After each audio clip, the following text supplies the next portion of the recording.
y'all for having me. All right. Who would you be if you let go of other people's expectations of you? If you let go of fear and abandon self-doubt?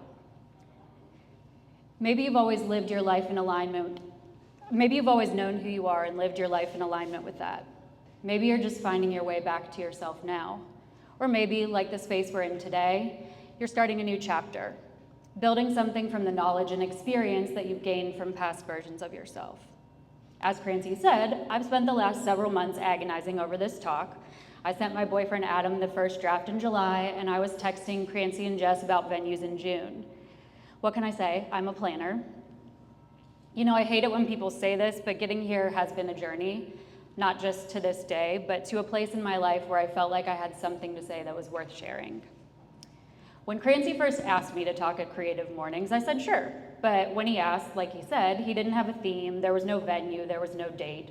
It felt very hypothetical and far off into the distance, unlikely to happen for real. Once it all started to come together, I sort of started to freak out. I'm a very anxious person, which you maybe can tell now. Sorry. Once it all started to come together, I started to freak out a little bit. I can talk about my job all day long, and if you want to nerd out about commercial real estate after this, happy to talk to you about it. But talk about myself and share even just a little bit of my journey, not really for me. The truth is, I've never really viewed myself as a creative. And a few years ago, I wouldn't have felt worthy of being in this room, much less standing at the front of it. In the past, that feeling has kept me quiet and kept me outside of spaces like this one. And has kept me firmly planted in the pot I'd grown up in, the pot I thought I was supposed to stay in. I really love a metaphor, so I'm gonna carry this one through the whole way. I've come to the last several Creative Mornings events, and I am truly blown away by the amazing people that make up this community. And if I'm being totally honest, I still don't feel entirely worthy of being here. I'm terrified of being perceived, because to be perceived is to be judged. And I've spent most of my adult life being terrified of what people would think of me if they knew the real me. The one that sits just beneath the job title and the education and LinkedIn highlights of a 15+ year career that supposedly demonstrate my success. It's a combination of imposter syndrome and a fear of being open and vulnerable, but allegedly there's growth in doing it anyway, so I'm standing here today. I've obviously thought a lot about today's theme, Blossom, though I will say when Crancy first asked me to do this, he told me it was Bloom. And if you're like him, you might be asking, aren't those pretty much the same thing? And they're not, because I Googled it, so the more you know. But I used to think of it as the destination, not the process, when you are your best self. I pictured the flower, bright, fully formed, open, and aromatic. But it turns out the process of blossoming isn't really all that pretty. It's more about breaking up with your past self, crying, at least for me, and eventually becoming someone you don't quite recognize. I turned 40 last month, and I know you're all shocked because I look a lot younger than that. You know, as I was preparing for this, I found a meme on Instagram that said, it's really cringe when older millennials say they look younger than they are. And to that I say, I really don't care. It feels like the world's falling apart around us, and I would just like to have this one thing, so.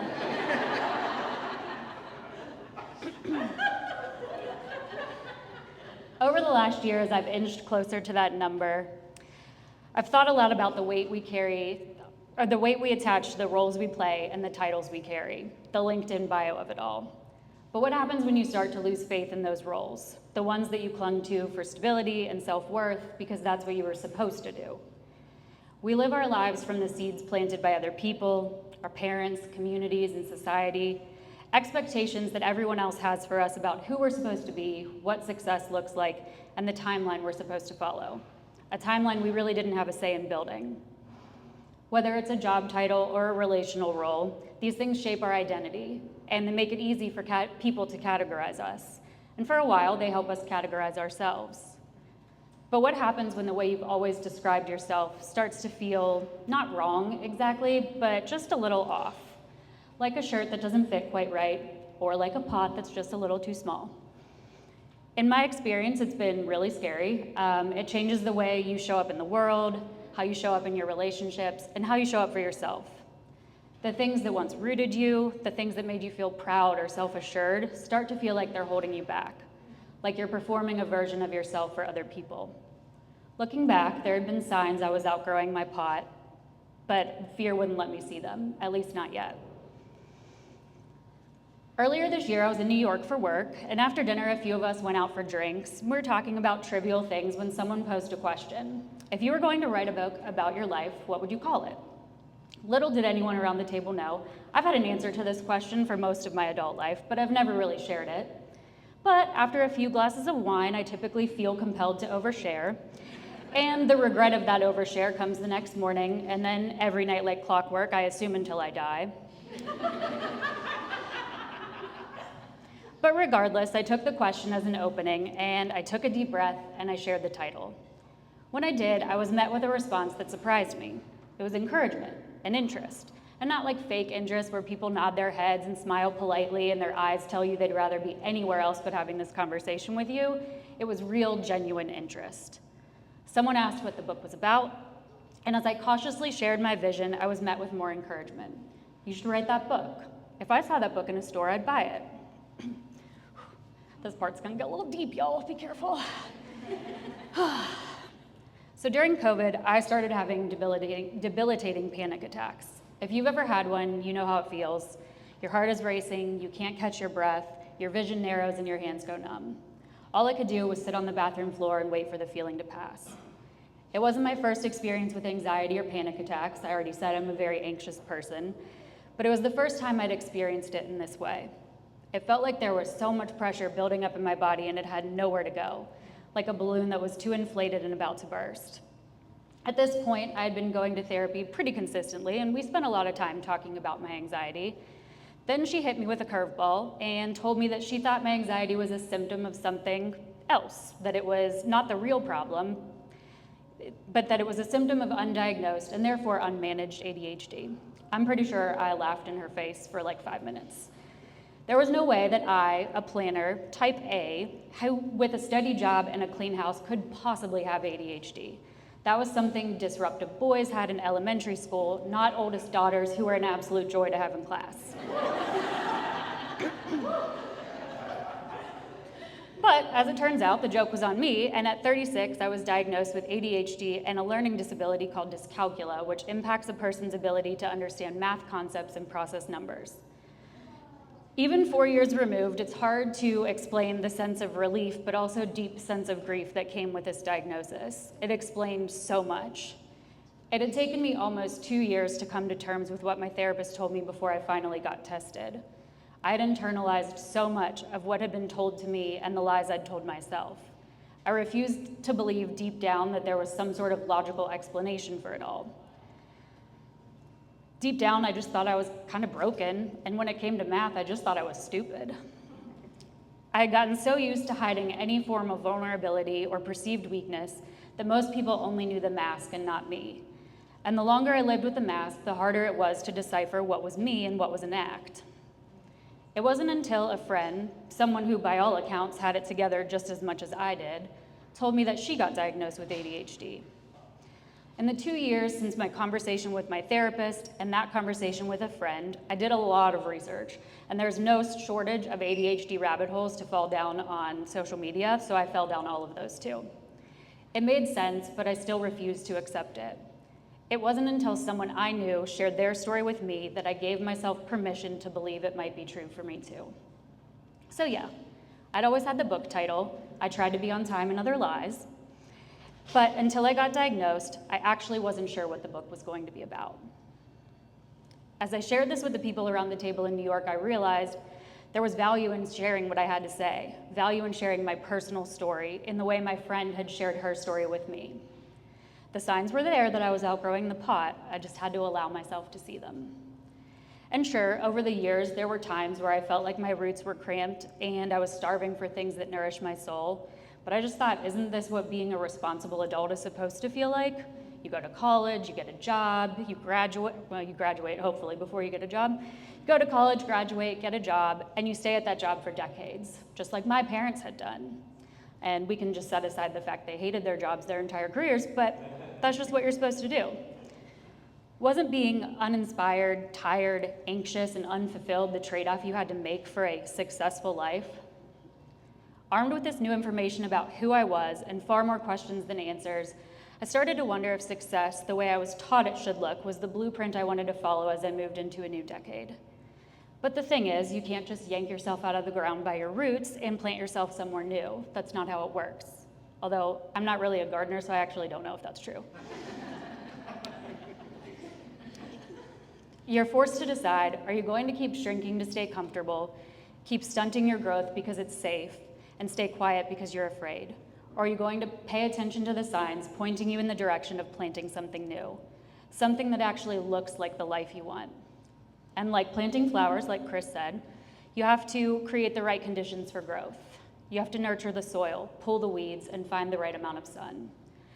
For me, that meant letting go of a lot of things. Letting go of relationships that were keeping me stuck, letting go of negative self-talk, which is something I'm still working on, though I'll never let go of using humor as a defense mechanism, so I do really appreciate your laughter.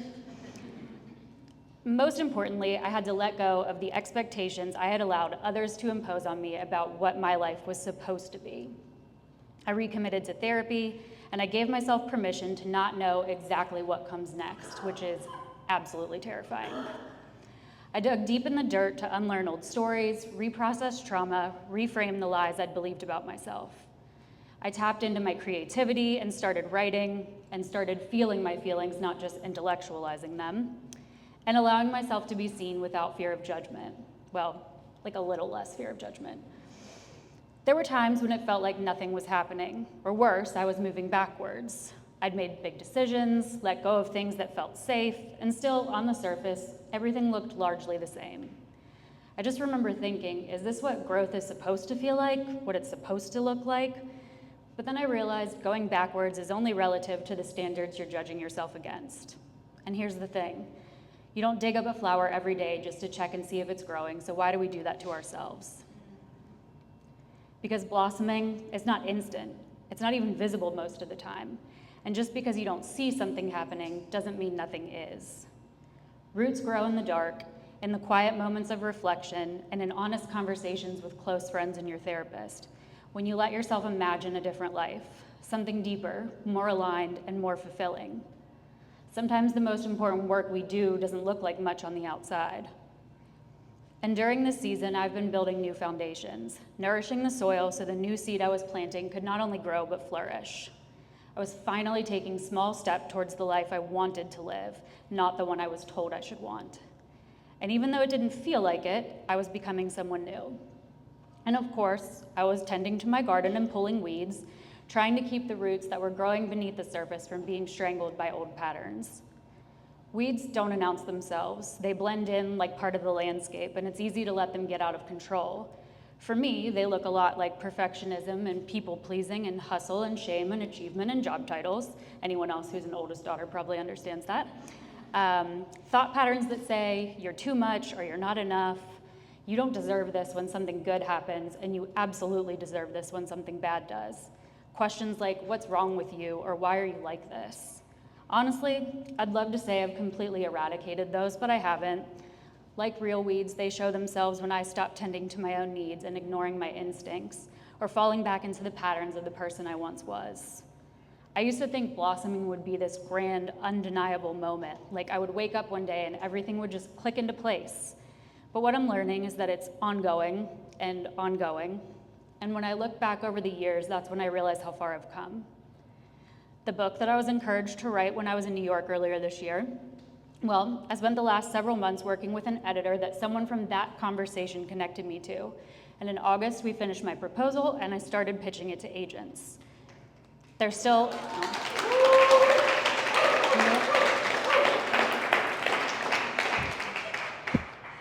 a very long way before it's actually a book, but it's a lot closer to becoming one than it would be if I had let fear hold me back from having that conversation in the first place.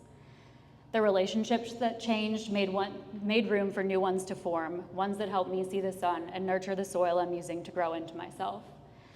Sometimes blossoming looks a lot like joy and clarity and light, and sometimes it looks like building one path while staying on another. It looks like saying no when you would have said yes, or honestly, like me for today, saying yes when I should have said no. Choosing rest when you're used to proving your worth, saying this is no longer for me, even when you don't yet know what is. I used to think that blossoming was about becoming your best self, but now I think it's about becoming your real self, over and over again, even when it's uncomfortable, especially when it's uncomfortable. I'm real uncomfortable now, it's hot up here. So pay attention to the signs, plant the seed, nurture the soil, and trust in the magic, because I promise when the breakthrough comes, it will be so much more beautiful than you imagined.